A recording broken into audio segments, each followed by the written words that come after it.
Good afternoon, my Real News Midday TV family. Welcome back to the channel for another news update. And in the news this afternoon, NCB freezes 300 accounts amid Uber transactions probe. National Commercial Bank Limited says it has temporarily frozen approximately 300 accounts due to unusually high volumes and the types of transactions for Uber transport services. It has also confirmed that there is a technical issue affecting Uber transactions on Visa debit cards. Uber is a ride-hailing application. The issue which led to some transactions not being charged to customers' accounts, leading to unpaid balances and in some cases potential fraudulent activity or scams, the bank said Wednesday. The statement follows complaints on social media from some NCB customers about large deductions from their accounts at once. NCB says the issue has affected over 80,000 accounts, representing 1% of its Visa debit customers since May 2024. During our review, we detected unusual activity patterns, including instances where some customers completed an exceptionally high number of Uber transactions, some exceeding 700 rides within a single month, indicating possible misuse or exploitation of the issue, it said. NCB says it has communicated with Visa debit customers regarding the funds owed and which will be processed for Uber transactions made. It says suspicious accounts have been blocked pending further review and liens have been placed on accounts with insufficient funds until balances are settled. Impacted customers are encouraged to contact NCB's Customer Care Center for assistance. DBJ warns the public of fake employment recruitment drive post. The Development Bank of Jamaica is alerting the public about a misleading social media post using its logo to falsely advertise an employment recruitment drive promising daily wages. DBJ has not initiated or endorsed any such recruitment drive, nor are we affiliated with any individual or organization promoting this message, the entity said in a statement on Wednesday. The bank is urging the public to ignore the false information and avoid sharing or engaging with the post. It said all DBJ communications will only come through verified channels and the matter has been reported to authorities. For official updates or to report suspicious activity, contact DBJ via its website at www.dbankgm.com or call 876-929-4000. Jamaican mother of 3 found dead in Florida home. Today, Colin Gaynor will try to come to terms with every mother's worst nightmare as she visits a morgue to identify the body of her daughter, Trishana Tully. As she traveled from her New York home to Orlando, Florida, where the 29-year-old resided, she said her heart has been torn into a million pieces. Trishana left Florida and come to New York and stayed with me for a couple of days. It's Friday she go back to Florida and she was like my ride or die. She was there for me every time I need her, and anywhere me go and me and her go.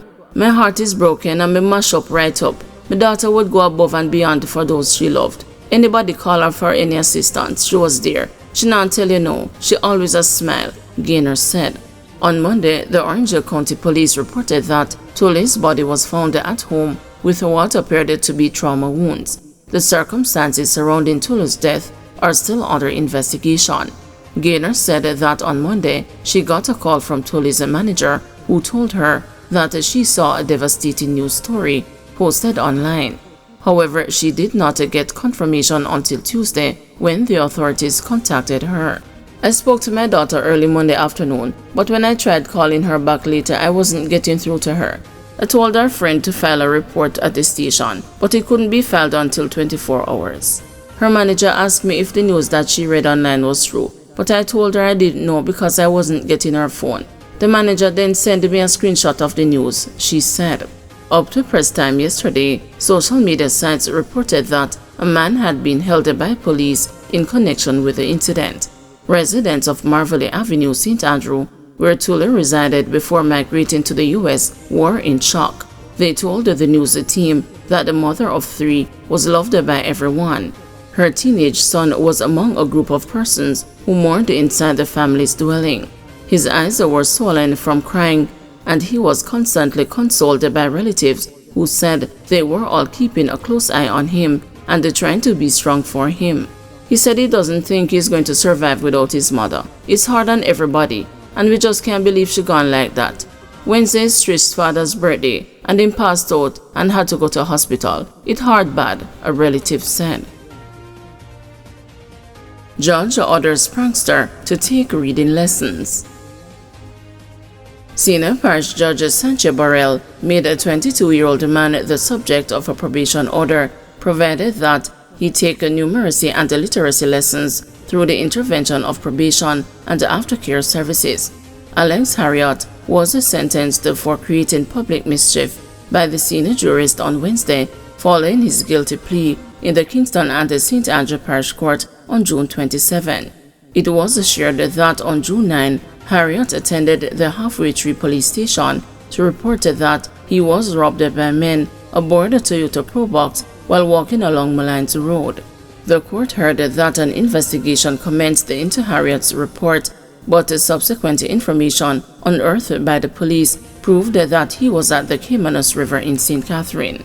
"Do not do that again. It was very stupid," Burrell told Harriott. The senior jurist noted that the social inquiry report submitted to the court was not a bad one and highlighted that the probation officers noted that Harriott was not illiterate. But Harriott said that he has been spending time in custody reading the Bible. "You need to read the part of the Bible that says do not bear false witness, because that is what you did. I am going to make you the subject of a probation order for 2 years with focus on your numeracy and literacy. So you need to see the probation officers every month," Judge Burrell said. Man hits his spouse for blocking son's TV access.